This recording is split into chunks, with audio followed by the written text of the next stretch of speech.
এসে প্যান্ডেলের নিচে বসে পড়ে। 3-4 ঘন্টা মাহফিল হয়ে গেছে, আরো হয়তো বা 1-2 ঘন্টা হবে। আমার অনুরোধ, বাজারে যারা আসেন, এক সময় তো এত বড় বাজার ছিল না, ঠিক না? আজকে আমি বাজারের ভেতর দিয়ে আসছি, রাস্তায় শেষ হয় না, বড় বাজার হয়ে গেছে দড়ি চড়ে। বাজারে যারা আসেন দোকানপাট বন্ধ করেন, আর কত বেচা কেনা হবে। এবার আখিরাত কেনার জন্য, জান্নাত কেনার জন্য চলে আসেন। যুব সমাজের মাহফিল বলেই আমার বিশেষ আগ্রহ থাকে মাহফিলের দিকে। আমি নিজে খোঁজ খবর নেই যারা কি করতেছে, কিভাবে মাহফিল করতেছে, ওদের ধরে রাখতে হবে। এই যুবকরা যদি বিগড়ায় যায়, তারা যদি ছিন্ন বিচ্ছিন্ন হয়ে যায়, তাদের ভেতর যদি একতা নষ্ট হয়ে যায়, এলাকায় যে কোনো ধরনের বড় মুসিবত আসতে পারে। যুবকের রক্ত গরম থাকে, আবার বাহুতেও শক্তি থাকে। যেখানে দাও দরকার অনেক কুড়াল মেরে বসে।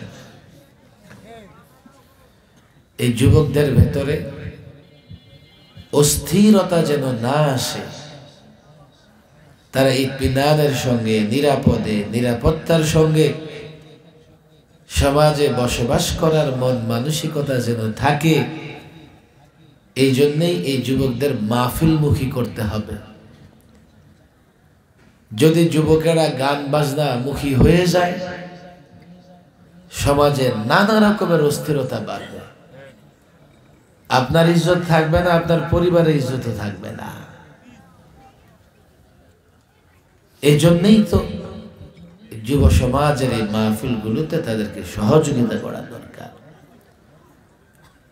মাহফিলগুলোতে সহযোগিতা মানে অর্থ দিয়ে দিলেন, অর্থ তো লাগবেই। পাশাপাশি নিজেদের মাহফিলে এসে যাতে যুবকদের মনটা খুশি হয়ে যায়, আগামীতে যাতে তারা আবার মাহফিল করার সাহস পায়, এই জন্যে ব্যাপকভাবে মাহফিলগুলোতে আসতে হবে। আমি অনুরোধ করি, মন তো চায় লম্বা আলোচনা করি আমিও, কিন্তু আসলে আমার ব্যস্ততা এমন, আবার শত ব্যস্ততার মধ্যে এবার হোমনার প্রোগ্রাম রাখছি বেশি। ইতিমধ্যে বেশ কয়েকটা প্রোগ্রামে চলে এসেছি, অথচ হোমনাতে বছরে একবার আসতাম আমি। মাহফিল, ওই কওমি মাদ্রাসার সংগঠনের প্রোগ্রামটা হইতো আদর্শ স্কুল মাঠে, কখনো হইছে হেলিপ্যাডে। এর বাইরে সময় বের করা যাইতো না। মাশাআল্লাহ, গত 2 বছর আগে জেল থেকে বের হওয়ার পরে হোমনাতে গত বছর প্রায় 20টা প্রোগ্রামে আসছে। এবারও প্রোগ্রামের সংখ্যা আমার মনে 50 গিয়ে ঠেকতে পারে। নিজের এলাকা, জন্মভূমি, মাতৃভূমি, এই দায়বদ্ধতা থেকে এবং কিছুটা হলেও সম্পর্কের জায়গা তৈরি করা, যাতে একে অন্যের সেবা করার, খেদমত করার সুযোগ হয়ে যায়, সেজন্যই বেশি বেশি আশা। এবং আমি জানি ঘরের সন্তান ঘরে যতবারই আসুক খারাপ লাগে না, কিন্তু মেহমান যদি একবারের মাথায় 2 বার আসে, মানুষ সেটা পছন্দ করে না। কথা ঠিক না বেঠিক? যে ভাড়াটি আসছে বলে কি বলে না? যাই হোক, যুবকদের এই আয়োজনে আপনারা খুশি না বেজান? গতবার মনে হয় বৃষ্টি হইতেছিল, গতবারই তো বৃষ্টির মধ্যে আপনারা চেয়ারে বসেছিলেন না? জি জি, চেয়ারে বসেছিলাম। মাশাআল্লাহ, ঠিকঠাকই তো বলতেছি, দেখি ভুলি নাই। ঠিকই আছে। এবার তো মাশাআল্লাহ বড় সুন্দর একটা পরিবেশ এখানে হয়েছে। হয় কি আসলে থানা লেভেলে ওয়াজের মৌসুমে আলোচক পাওয়া যায় না। মনে করেন আপনার যে আলোচকদের পছন্দ হয়, বক্তাদের পছন্দ হয়, তাদের সংখ্যা হয়তো 10 থেকে 15 জন হবে, এর বেশি হবে না। কিন্তু আজকের দিনে বাংলাদেশে বড় প্রোগ্রাম হয় কমসে কম 200 বড় প্রোগ্রাম। এক এক প্রোগ্রামে 30, 40, 50 হাজার লোক বসবে। 15 জনকে আপনি 200 প্রোগ্রামে কিভাবে কাজে লাগাবেন? পরে আমি যুবকদের বলছিলাম, তোমরা শীতকালে না গরমে প্রোগ্রাম করো। গরমে প্রোগ্রাম যেহেতু কম হয়, আলোচকদের দাওয়াত দিয়ে নিয়ে আসা সুবিধা। এই জন্যই হয়তোবা গতবার তারা আগে আগে করেছে। এবার তো আমি আগে থেকেই বলছি যে না, শীতে করো, আমি চেষ্টা করব। চেষ্টা করছি, আলহামদুলিল্লাহ আপনাদের সামনে চলে এসেছি। আপনাদের এখান থেকে আমি একটু মুরাদনগরে যাব। মুরাদনগরে শতবর্ষী একটা দ্বীনি প্রতিষ্ঠান আছে, আপনারা নাম শুনছেন হয়তো, পাহাড়পুর মাদ্রাসা। নাম শোনেন নাই? পাহাড়পুর মাদ্রাসার নাম শুনছেন? বিশাল বড় জায়গার উপরে মাওলানা আখতারুজ্জামান সাহেব, মাওলানা আব্দুল হাই পাহাড়পুরীকে তো চিনেন মনে হয়, আপনার আলেমরা চিনে। 100 বৎসরের প্রতিষ্ঠান। এই প্রতিষ্ঠানটা মাঝখানে একটু ঝামেলা তৈরি হয়েছে। 5ই আগস্টের পরে আমি ঢাকা থেকে বারবার গিয়া আরো কিছু আলেম ওলামা নিয়া, কারণ এত বড় জায়গা, বিশাল এক পুকুর। সবচেয়ে বড় কথা হলো বুজুর্গ আলেমদের হাতে প্রতিষ্ঠিত প্রতিষ্ঠান। ঘটনাক্রমে আজকে ওখানে প্রোগ্রাম।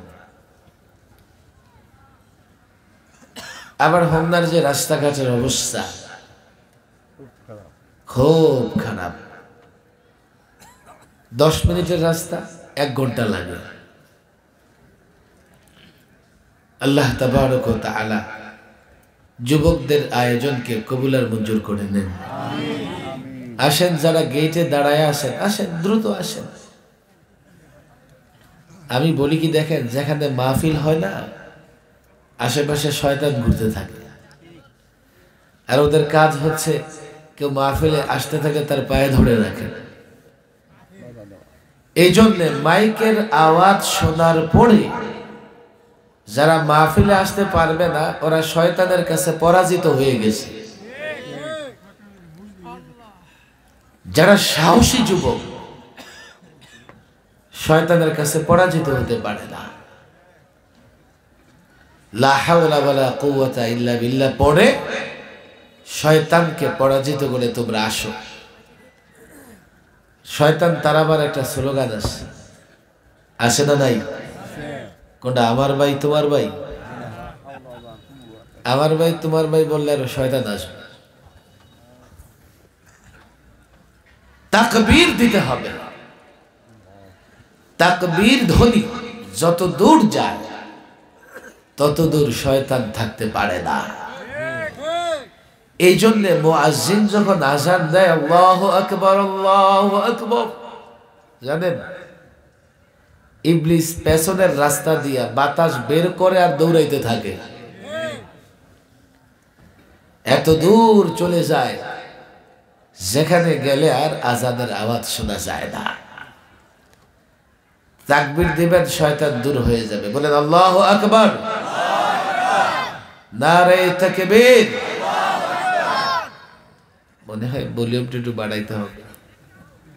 আপনাদের কষ্ট হচ্ছে নাকি? বাড়ি থেকে রাগ করে আসছেন? না খেয়ে আসছেন? না খেয়ে আসছেন। আমাদের এলাকার লোকেরা কি আসার পরে খেয়ে দিয়ে মাহফিলে আসে, না মাহফিল শেষ করে গিয়ে খায়? তাহলে তো পেটে ক্ষুধা আপনাদের। আর পেটে ক্ষুধা থাকলে আওয়াজ গলায় এসে আটকাইয়া যায়। গভীর থেকে আওয়াজ বের হয়ে মুখ দিয়ে বের হয় না। এত ক্ষুধা লাগছে, পেটে পাথর বাঁধা লাগবে।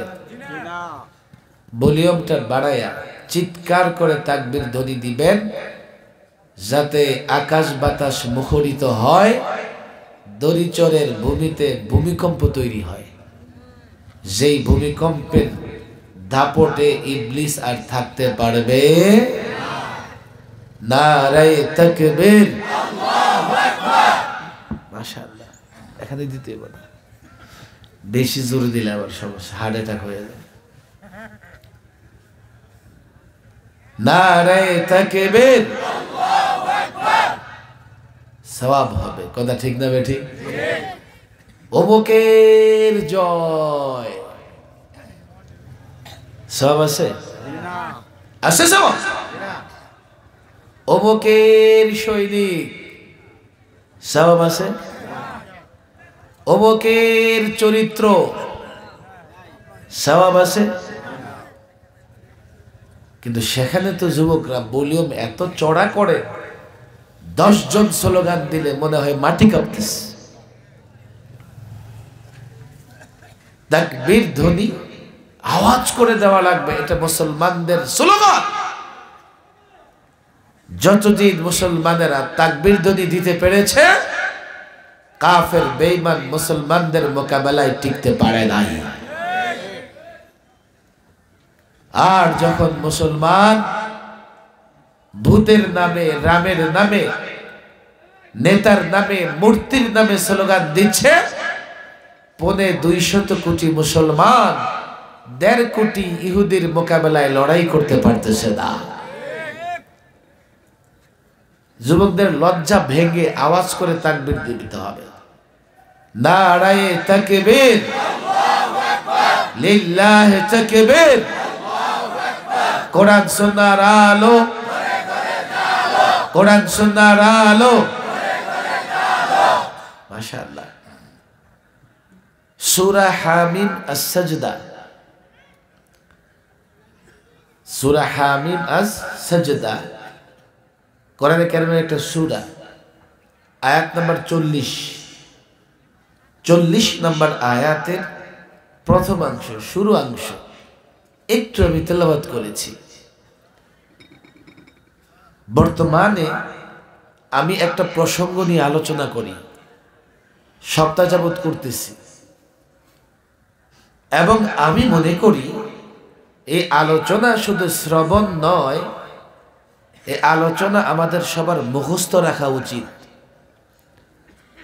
বলবেন কেন? নতুন ভাবে পুরনো এক ফিতনার আত্মপ্রকাশ ঘটেছে। এমন এক ফিতনা, যেই ফিতনা সহজেই আমার আপনার ঈমান ধ্বংস করে দিতে পারে।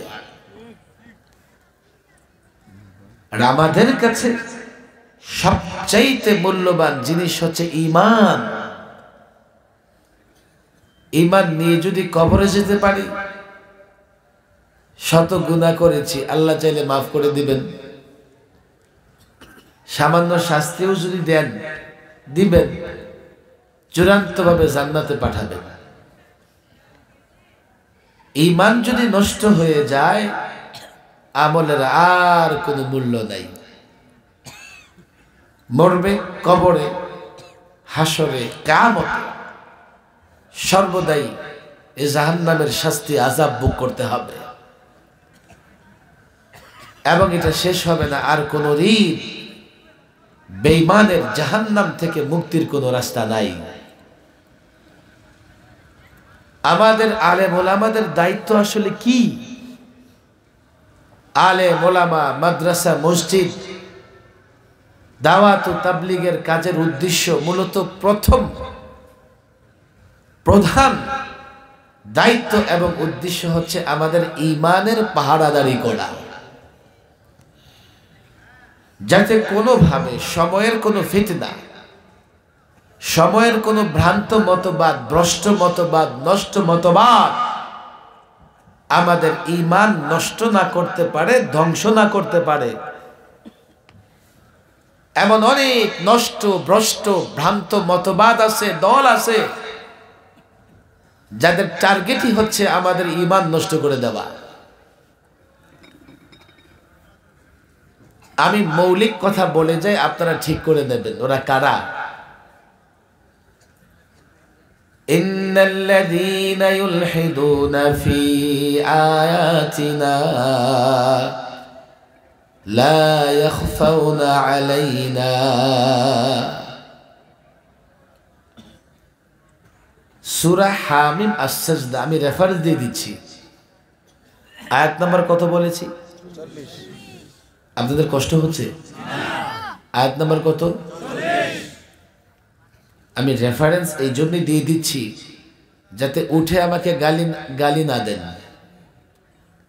হতে পারে কথা শুনে আপনি হয়তোবা আমাকে ভুল বুঝেছেন, যাবার সময় যাবেন আর গালি দিতে দিতে যাবেন। রেফারেন্স দিয়ে দিচ্ছি, আপনি বরং কোরআনে কারিমের একটা তাফসির দেখে আমার আলোচনা সেই তাফসিরের সঙ্গে মিলিয়ে নিতে পারবেন। কোরআন তো মানি আমরা, যেহেতু মুসলমান। কোরআনের বিধানকে অস্বীকার করার কোনো সুযোগ নাই। কি বলা হয়েছে আয়াতে? ইন্নাল্লাযীনা ইউলহিদুনা ফি আয়াতিনা। ওলামায়ে কেরাম এখানে আছেন, মাদ্রাসার ছাত্ররাও আছে। যারা আমার আয়াতে ইলহাদ করবে, আমার দিকে মনোযোগ আছে তো না? ওয়াজ তো সারা বছর শুনি, আজকে ওয়াজ শুনবো না, শিখবো। শিখবো তো ইনশাআল্লাহ। যারা আমার আয়াতে ইলহাদ করবে, হুজুর ইলহাদ আবার কিভাবে করে? ইলহাদ এটা আরবি শব্দ। ইলহাদ মানে বিকৃত করা, একদিকে ঝুঁকে যাওয়া, এক পাশে চলে যাওয়া। অর্থাৎ যারা আমার আয়াতের মর্মার্থ বিকৃত করবে, আমার আয়াতের সঠিক ব্যাখ্যা থেকে অন্যদিকে ঝুঁকে যাবে, আমার আয়াতের সঠিক ব্যাখ্যা থেকে সরে যাবে। সঠিক ব্যাখ্যা কোনটা? খুদ রাসূলুল্লাহ সাল্লাল্লাহু আলাইহি ওয়াসাল্লাম, সাহাবায়ে কেরাম, আহলুস সুন্নাহ ওয়াল জামাআ, আহলুস সুন্নাহ ওয়াল জামাআ, উলামায়ে কেরাম কোরআনের ব্যাখ্যা, কোরআনের মর্মার্থ, কোরআনের উদ্দেশ্য বর্ণনা করে গেছেন। কেউ যদি সেই ব্যাখ্যা, সেই উদ্দেশ্য, সেই বিশ্লেষণ, সেই মর্মার্থ থেকে দূরে সরে যায়, সে ইলহাদ করলো। ইলহাদ করলো মানে সে মুলহিদ হয়ে গেল। মুলহিদ হয়ে গেল মানে সে নাস্তিক হয়ে গেল।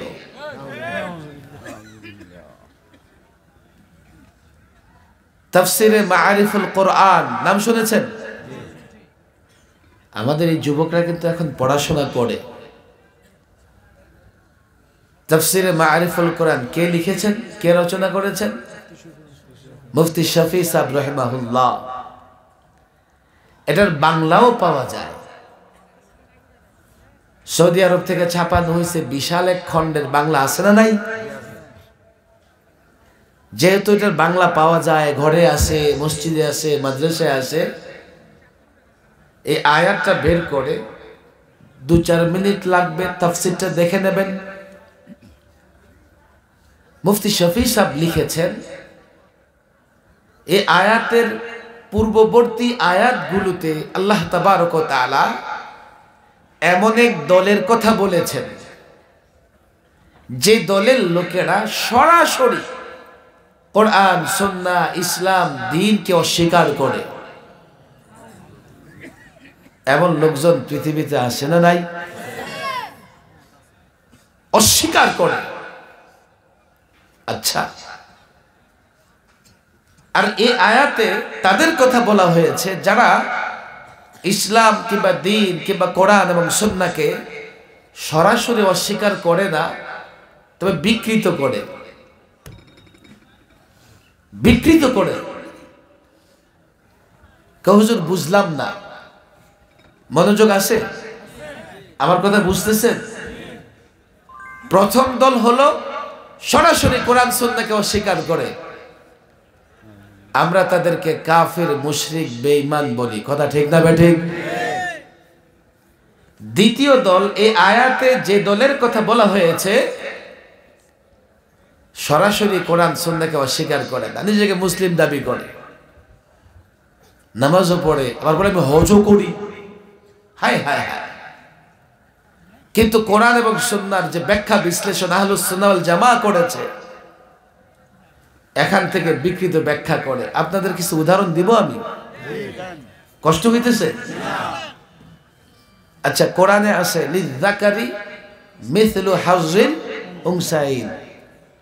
খেয়াল করেন, কন্যা সন্তান যা পাবে পিতার সম্পত্তিতে, পুত্র সন্তান কি পাবে? বলেন কি পাবে? পানি খাওয়ার পানি না,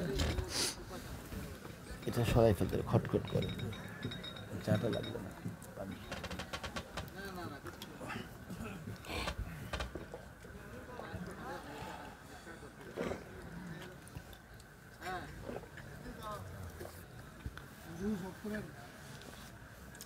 কোরআনে আসে না নাই? আমার দিকে তাকান আপনারা। কন্যা সন্তান বাবার সম্পত্তিতে যা পাবে, পুত্র কি পাবে? বলেন কি পাবে? কোরআনে আসে না নাই? সাহাবা একরাম, ওলামা একরাম এটাকে গ্রহণ করেছেন। কথা ঠিক না বেঠিক? কেউ যদি বলে যে না না না সমান সমান পাবে, তাহলে কোরআনের মর্মার্থকে সে বিকৃত করেছে, কোরআনের ব্যাখ্যাকে বিকৃত করেছে। কথা ঠিক না বেঠিক? উদাহরণটা সহজ না কঠিন? সহজ না কঠিন? মাশাআল্লাহ, তাহলে বুঝে গেছেন। এই দ্বিতীয় দল আছে, সমান অধিকারের স্লোগান দেয়, আবার বলে হুজুর আমি তো হজ করেছি,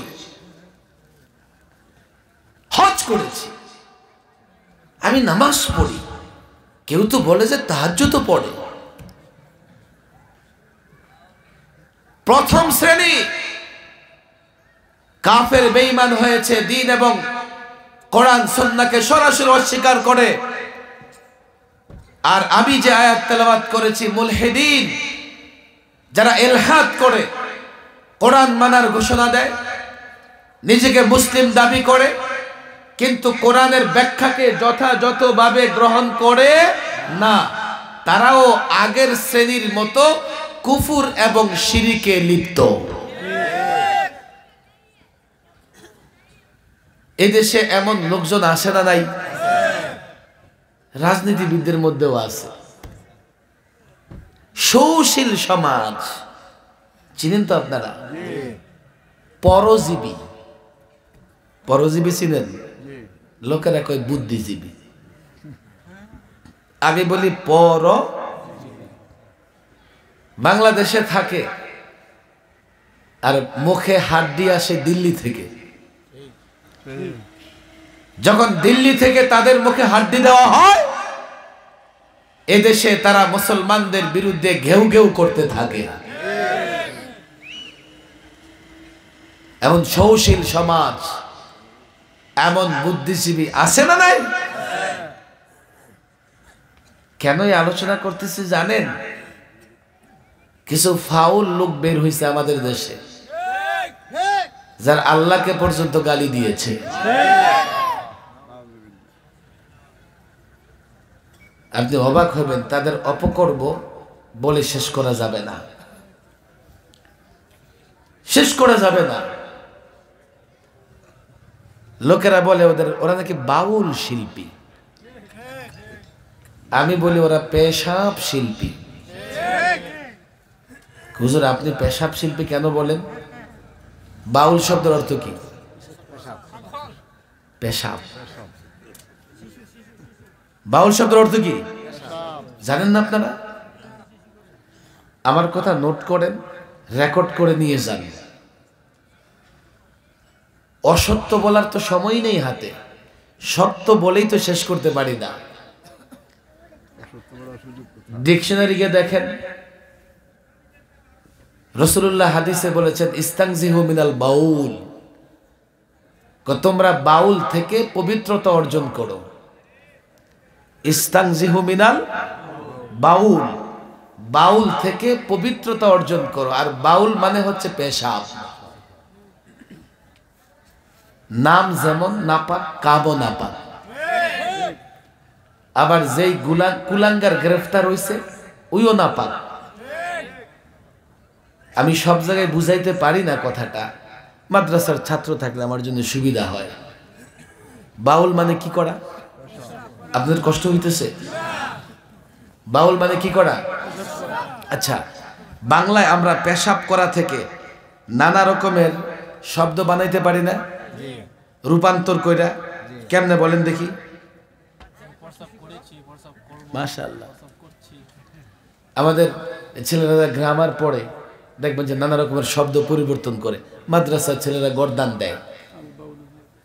আল বাউলু মাজদার থেকে শব্দমূল হচ্ছে পেশাব করা। সে পেশাব করে, তারা পেশাব করে, তুমি পেশাব করো, তোমরা করো, আমি করি, আমরা করি। আমি পেশাব করি যদি কেউ বলে হুজুর এটার আরবি কি? আমি পেশাব করি এর আরবি হচ্ছে আবুল। এমনি কেউ কারো নাম যদি আবুল থাকে আমার উপর খেপবে ভাই। আবুল কারো নাম হইতে পারে না।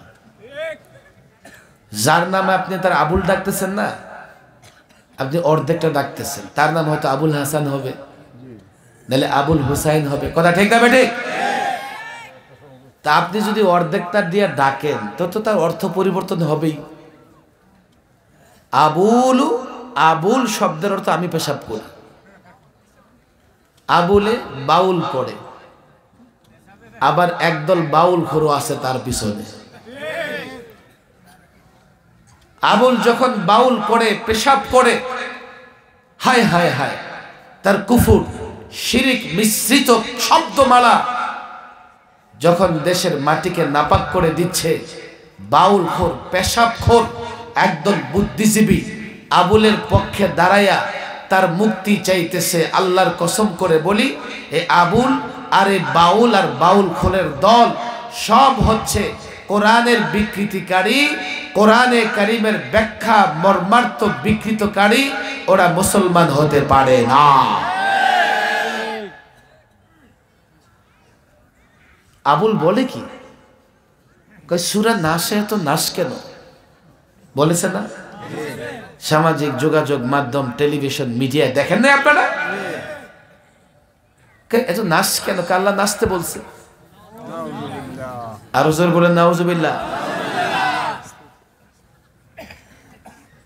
আল্লাহ তাদের মুখোশ উন্মোচন করে দিয়েছে। ইন্নাল্লাযীনা ইউলহিদুনা ফি আয়াতিনা লা ইয়াখফাউনা আলাইনা লা ইয়াখফাউনা আলাইনা। যারা আমার আয়াতকে বিকৃত করে, শোনো, তাদের বিষয় আমি আল্লাহর কাছে গোপন নয়। তাহলে বোঝা গেল তারা গোপন করতে চায়, কিন্তু আল্লাহর কাছে গোপন রাখতে পারে। আল্লাহর কাছে গোপন নয়। আল্লাহ কি করেন? মাঝে মধ্যে তাদের ফিতনাকে প্রকাশ করে দেয়। আমার তো মনে হচ্ছে, দেখেন এই কি করে ওরা হতে পারে। ভাই যুবক তোমরা যারা আসো এখানে, কেউ লালন প্রেমিক, কেউ বাউল প্রেমিক হতে পারে না? কিন্তু আল্লাযীনা আমানু আশাদ্দু হুব্বাল লিল্লাহ হতে পারে। তুমি বাউলকে মহব্বত করো, লালনকে মহব্বত করো, রবীন্দ্র সঙ্গীতকে মহব্বত করো, নজরুল সঙ্গীতকে মহব্বত করো, তুমি তোমার নেতাকে মহব্বত করো, তুমি তোমার দলকে মহব্বত করো, পীরকে মহব্বত করো, আলেমকে মহব্বত করো, কিন্তু মুমিন হয়ে থাকলে তোমার ভেতরে সবচাইতে বেশি মহব্বত থাকবে আল্লাহ। সুতরাং আমার কথায় নারাজ হয়েও না। হতে পারে বাউল মহব্বত করো, হতে পারে কেউ আবুলকে মহব্বত করে। এই আবুল বাউলরা দেশে ঘুরে ঘুরে কাজটি করে দেখেন। একজন ক্লাস 3-4 পর্যন্ত পড়ছে, মাদ্রাসার বারান্দা দিয়েও যায় নাই, তো মঞ্চে খাড়াইয়া বিতর্ক করে কি নিয়ে জানেন? একদল শরীয়ত, একদল মারেফত। কথা ঠিক না ঠিক? এই গন্ড মূর্খের দলেরা, তোরা শরীয়ত মারেফতের কি বুঝবি? ক্লাস 3-তে পড়ে যদি দুইজন ঝগড়াঝাটি করে যে সাদের দেশে কেমনে যাওয়া যাবে, ক্লাস 3 পর্যন্ত পড়ে দুইজন যদি ঝগড়া করে ওপেন হার্ট সার্জারি কেমনে করা হবে, 2-3 ক্লাস পড়ছে মাদ্রাসার বারান্দা দিয়ে যায় নাই, শরীয়ত একদল মারেফত হইয়া ঝগড়া করতে থাকে। বুখারী শরীফ, মুসলিম শরীফ মনে হয় তাদের মুখস্থ। আমি 16টা তাফসির জানি। মুরুখের পেটে অ্যাটম বোমা মারলে একটা তাফসিরের নাম ঠিক মতো বের হবে না। যুবক, তুমি বাউল আবুলকে মহব্বত করতে পারো, কোন পীরকে মহব্বত করতে পারো, কিন্তু তুমি যদি মুমিন হয়ে থাকো, তোমার ভেতরে সবচাইতে বেশি মহব্বত হবে আল্লাহর। আমি তো অবাক হই, আউল বাউল ফাউলরা যখন আল্লাহকে কটূক্তি করেছে, এদেশের চিহ্নিত নাস্তিক যাদের মুখে দিল্লি হাড্ডি দিয়ে রেখেছে, তারা আবুলের পক্ষ নিয়েছে, আবুলের মুক্তি চায়, তারা বাউলের মুক্তি চায়। তারা এই কথা বলল না, যেহেতু আবুল আল্লাহকে কটূক্তি করেছে, আবুলের বিচার আগে করো, আবুলকে গ্রেফতার করো। তারা এগুলো না বলে আবুলের মুক্তি চায়। আমি তাদের ক্লিয়ার বলি, পরিষ্কার বলি, এই মাটির যুবকেরা হতে পারে ঠিক মতো 5 ওয়াক্ত মসজিদে যায় না, মাথায় টুপি দেয় না, ঠিক মতো ইবাদত করে না, কিন্তু আল্লাহ রসুল তারা মহব্বত করে, ভালোবাসে। কেউ যদি আল্লাহর রসুলকে নিয়ে কটূক্তি করে, এই যুবকেরা তাদেরকে ছাড়বে না, ছাড়বে না, ছাড়বে না, ছাড়বে না। আমি প্রায় বলি, কাল যদি যুবকেরা প্রতিরোধ করে, দোষবে আমাদেরকে, এই যে সাগত সাহেব উস্কানি দিছে, আবার বলে উরুসও আছে এখানে। কালকে ঝামেলা করলে সাগত সাহেবের দোষ। আমি আপনাদের কইছি, ধরেন, মারেন, ভাঙেন। একটা পাইছে, কয় মৌলবাদীরা নষ্ট করতেছে। আমি যুবকদের বলি, দেখো, তোমরা যদি আবুল বাউল ফাউলকে মহব্বত করো, আমি তো ঠেকাইতে পারবো না, কিন্তু আল্লাহকে নিয়ে কটূক্তি করেছে, এখন যদি তুমি তাদেরকে মহব্বত করো, তো মনে রাখবা তুমি মুমিন মুসলিম হতে পারো নাই, পারো নাই। একজন মুমিন কখনোই আল্লাহকে নিয়ে কটূক্তি করবে, এটা বরদাস্ত করতে পারে না। তাদের বক্তৃতা শুনলে মাথা গরম হয়ে যায়, বলে কি এগুলো? আমি এগুলোর নাম জানি না, কোনোদিন আসলে এসব আউল বাউ ফাউলদের কোনো প্রোগ্রামে আমি যাই নাই। আল্লাহ যদি ওদের মুখোশ উন্মোচন করে না দিত, আমরা জানতামও না যে কিভাবে তারা যুবকদের ঈমান নষ্ট করতেছে। বাইরে তোমাদের এদেশে গান বাজনা হয় না? হয় কি হয় না? তো তোমরা গান বাজনা করতেছো, তোমরা আবার শরীয়ত মারিফত নিয়ে হও কেন? আবার কয় কি আল্লাহর নূর, রসুলের নূর নিয়ে বিতর্ক করে। আল্লাহ কি সৃষ্টি করেছেন সর্বপ্রথম, এটা নিয়ে বিতর্ক করে। আবার কয় কি হাদিসে মুতাওয়াতির, শব্দটা উচ্চারণ করতে পারে না, খবরে ওয়াহিদ কোথাও থেকে হয়তো শুনছে, তাফসিরে রুহুল বয়ান। 14 গোষ্ঠী মূর্খ। তোমাকে কে বলেছে ইসলাম নিয়ে বিতর্ক করতে? তুমি যদি ইসলাম নিয়ে বিতর্ক করতে চাও, এই সাবজেক্ট নিয়ে পড়াশোনা করো। তোমার সাবজেক্ট হচ্ছে গান বাজনা করা, নাটক মঞ্চস্থ করা, ঢোল তবলা বাজানো। আমার সরল মনা যুবকেরা, আহা, আমার সরল মনা মুসলিম ভাইয়েরা, তাদের চটকদার যুক্তিপূর্ণ কথা শুনে ইসলামের প্রতি তাদের আকীদা বিশ্বাস নষ্ট হয়ে যাইতেছে। আমরা এটাই বরদাস্ত করতে পারি না। নারাজ আপনারা হন আমাদের উপরে। আমাদের বাংলাদেশের বর্ডার গার্ড আসে না নাই? সীমান্ত পাহারা দেয়। যদি বর্ডার গার্ড সীমান্ত পাহারা না দিত, দুশ্মনেরা যে কোনো সময় আমার দেশের কোনো অংশ দখল করে নিত, আমি স্বাধীনতা হারাইতাম, সার্বভৌমত্ব হারাইতাম। বর্ডার গার্ড, রিজার্ভ ফোর্স, সেনাবাহিনী কাজ হচ্ছে দেশের এই ভূখণ্ড, দেশের সীমানা তারা হেফাজত করবে। ঈমানের একটা সীমানা আছে, ঈমানের সীমানা আছে। বর্ডার পার হইলে আপনি অন্য দেশে চলে যাবেন, ঈমানের সীমানা পার হইলে আপনি কুফর শিরিকে চলে যাবেন। আবার আপনার ঈমানের সীমানা দিয়া যদি কুফর এবং শিরিক ঢুকে, আপনার ঈমান নষ্ট হয়ে যাবে। ঈমানের সীমানা পাহারা দেয় উলামায়ে কেরাম। আমাদের উপর নারাজ হইেন না। আমরা দুনিয়ার অনেক কাজ করি, ঠিক আছে, রাজনীতি করি, সমাজনীতি করি, আমাদের মৌলিক কাজ হচ্ছে ঈমান আর সীমানার পাহারাদারি করা। আমরা সব মেনে নিতে পারি, সব বরদাস্ত করতে পারি, কিন্তু কোন কুচক্রী মহল, কোন মতবাদ, কোন ভণ্ড ভ্রান্ত নষ্ট ফেরকা বা দল যদি যুবকের ঈমানে আঘাত করে, ঈমানের সীমানায় আঘাত করে, আমরা মানতে পারি না। সে যাই হোক, যারাই হোক, ঈমানে আঘাত করলে আল্লাহকে মহব্বত করি, এটা আমাদের ঈমান। রাসূলুল্লাহকে মহব্বত করি, এটা আমাদের ঈমান। দাড়ি সুন্নাত দাড়ি রাখে, দাড়ি আমাদের ঈমান।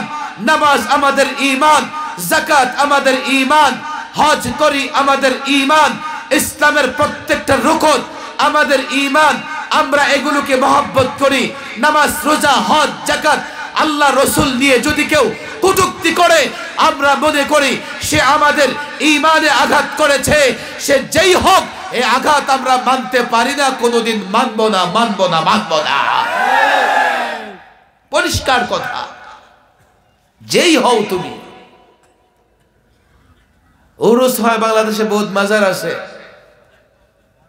উরুসে যে কি হয় আমরা জানি। আমাদের যুবকদের চরিত্র নষ্ট করার লাগে উরুস আয়োজন করা হয়।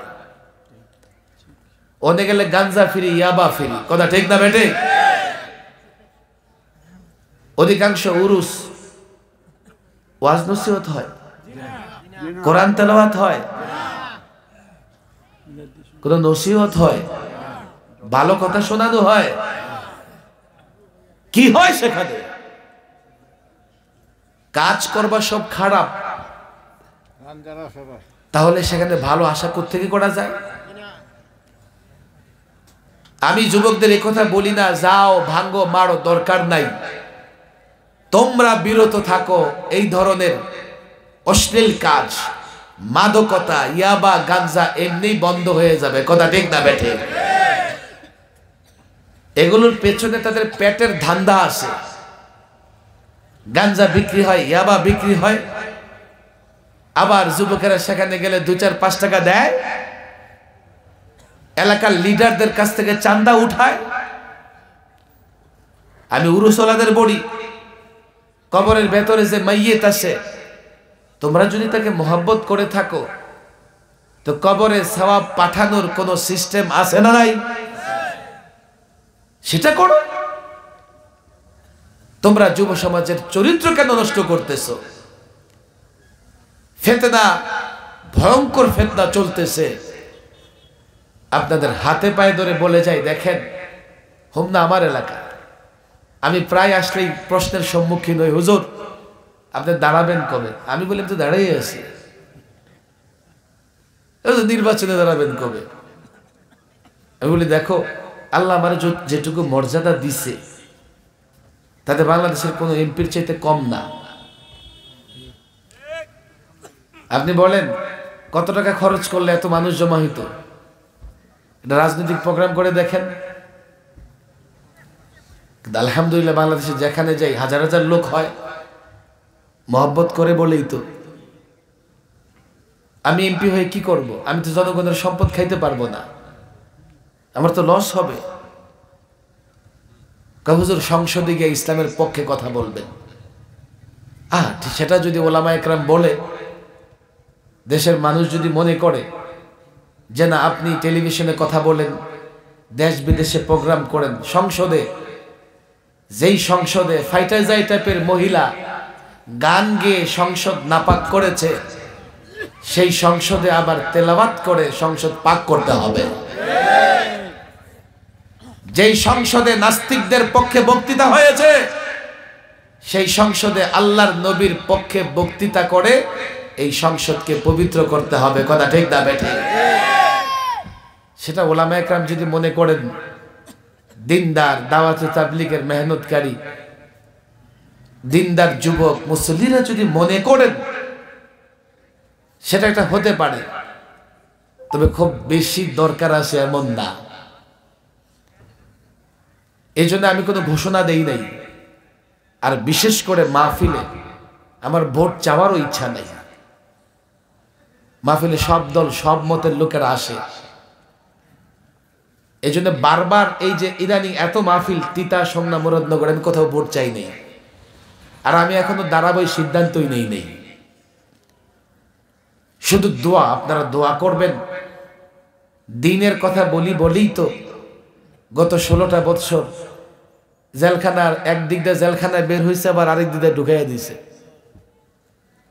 47টা মামলা আমি মোকাবেলা করেছি। কোনো একটা মামলাও এমন ছিল না যে আমি কারো 10 টাকা মেরে খেয়েছি, গাড়ি ভাঙচুর করেছি, এগুলো না। আমার বিরুদ্ধে অভিযোগই ছিল এটা, আমি কেন ইসলামের কথা বলি, অন্য কোনো কাজ নাই, অপরাধ নাই। যার জন্য দেখেন এবার 21 থেকে 23 লম্বা সময়, এর মধ্যে আমি 2.5 মাস রিমান্ডেই ছিলাম। 2.5 মাস রিমান্ডে। আমি যখন জেলে গেছি, হঠাৎ সকালে আমার জেল কর্তৃপক্ষ জানাইলো আপনাকে প্যারোলে মুক্তি দেওয়া হবে। বললাম কেন? 8 ঘন্টার জন্য আমাকে মুক্তি দিবে। কেন? যে আপনার বাবার জানাজায় যেতে পারবেন। আমি বুঝছি যে বাবা মারা গেছে, জানাজার প্রশ্ন কেন আসে। আমার বড় ইচ্ছা ছিল জানাজাটা হোমনায় হোক, আমার বাড়িতে হোক। ওরা বলে না, আপনি অতটুকু যাইতে পারবেন না, বড় জোর আপনাকে হাইওয়ে গরুপুরের পাশে কোথাও জানাজা পড়ার সুযোগ দেওয়া হবে। একটা বিশাল গাড়িতে করে লাশের মতো টাইনা হেসরাই নিয়ে আসছে গরুপুর পর্যন্ত। নামছি, জানাজা পড়ছি, আবার গাড়িতে উঠাইয়া লাশের মতো নিয়ে চলছে। অন্য কোনো স্বপ্ন স্বাদ আমার নাই। ইসলামের জন্য তো ত্যাগ কুরবানি দিছি। ইসলামের খেদমত যদি হয়, সেখানে যে কোনো পদ পদবি এটা ঠিক আছে, এমপি মন্ত্রী ঠিক আছে। যেখানে ইসলাম নাই সেখানে প্রেসিডেন্টও ঠিক নাই, প্রধানমন্ত্রীত্বেরও ঠিক নাই। আমাদের সম্পর্ক জনগণের সাথে ইসলাম নিয়া, কোরআন নিয়া। ইসলাম এবং কোরআনের খেদমতের স্বার্থে যদি কখনো কোথাও দাঁড়ায় থাকবো, নাহলে বসে যাব। সিরিয়াস কোনো বিষয় না। তবে এই যুবকরা, আমি প্রথম বৎসরের যুবকদের বলে গেছি যে তোমরা তোমাদের কার্যক্রমকে সারা বৎসর করো। যুবকরা আমাকে বলছে যে এই গ্রামে ওরা কাজ করতেছে, সুন্দর কাজ করো। এই গ্রামে যদি কেউ ইন্তেকাল করে, তার আত্মীয় স্বজন নাই, কাফনের টাকা নাই, কবর খোঁড়ার কেউ নাই, যুবকরা করবে। কেউ অসুস্থ হয়েছে, তার চিকিৎসার ব্যবস্থা নাই, যুবকেরা দৌড়ে যাবে, তার চিকিৎসার ব্যবস্থা করবে। কারো ঘরে কন্যা আছে, বোন আছে, বিবাহ হচ্ছে না, এই যুবকেরা সেখানে অর্থের ব্যবস্থা করবে। কেউ বিপদে পড়েছে, যুবকরা তার পাশে দাঁড়াবে। হেল্পফুল ফুজুল মক্কি জিন্দিগিতে খুদ রাসূল সাল্লাল্লাহু আলাইহি ওয়াসাল্লাম এমন এক সংগঠনের সঙ্গে ছিলেন, যুবকরা করেছে, যাদের কাজ ছিল আর তো মানবতার সেবা করা। আমি চাই এই যুব সমাজ এমন একটা যুব সমাজ হবে যারা গ্রামের মানুষের দুঃখে সুখে কাছে থাকবে।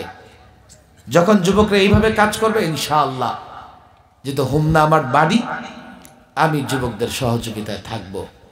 মাশাআল্লাহ, যুবকদের অনেক প্রতিবন্ধকতা আছে, তারপর বড় সুন্দর প্রোগ্রাম হচ্ছে। আগামীতে ইনশাআল্লাহ আরো সুন্দর প্রোগ্রাম করবে। আপনারা সহযোগিতা করবেন তো ইনশাআল্লাহ? হাত তুলে ওয়াদা করেন, করবেন তো ইনশাআল্লাহ? যারা দাঁড়ায় আছেন তারাও ওয়াদা করেন। এই যুবকদেরকে হাত তুলে নামায়েন না। যুবকরা ভালো কাজ করবে, ওয়াদা করছে, তাদেরকে সহযোগিতা করবো তো ইনশাআল্লাহ। তাদের ভুল ত্রুটি আমরা ক্ষমা সুন্দর দৃষ্টিতে দেখব। তাদের ভুল ত্রুটির কারণে আমরা নারাজ হব, তাদেরকে নসিহত দিব, উপদেশ দিব ইনশাআল্লাহ। আমার বিশ্বাস এই আদর্শ যুব সমাজ একটা আদর্শ সমাজ গঠন করবে। এই আদর্শ যুব সমাজ এখানে আদর্শ একটা যুবক কাফেলা তৈরি করবে, যারা আর্ত মানবতার সেবায় কাজ করবে ইনশাআল্লাহ। আমি তাদের সঙ্গে থাকব, আপনারাও থাকবেন। আমি সংক্ষিপ্ত কথাই বললাম। এবার একটু টাইমিংয়ে সমস্যা হয়ে গেছে, আশা করি ইনশাআল্লাহ আগামীতে আরো সুন্দর টাইমিংয়ে প্রোগ্রাম হবে। আমার পরেও একজন আলোচক আছেন, আপনাদের কাছে অনুরোধ সামান্য আলোচনা করবেন, আমরা থাকব এবং দোয়া করে ইনশাআল্লাহ বিদায় নিব। আপনাদের কাছে আমিও দোয়া চাই, আল্লাহ যাতে দ্বীনের উপর অবিচল অটল রাখে। দোয়া করবেন তো ইনশাআল্লাহ? আমিও আপনাদের জন্য পাহাড়পুর যাইতেছি, 100 বৎসরের পুরনো মাদ্রাসা ইনশাআল্লাহ। আমি শেষ এখানে বয়ান করে আপনাদের এই এলাকার নাম ধরে ইনশাআল্লাহ আমি দোয়া করে দেব। আল্লাহ তাবারক ওয়া তাআলা তৌফিক দান করুন। ওমা তৌফিকি ইল্লা বিল্লাহ ওমা আলাইনা ইল্লাল বালাগ। আলহামদুলিল্লাহ, জাযাকাল্লাহু আহসানাল জাযা মিন্নি ওয়া আন জামিইল মুসলিমিন। আলহামদুলিল্লাহ, মুফতি সাখাওয়াত হুজুর নাজি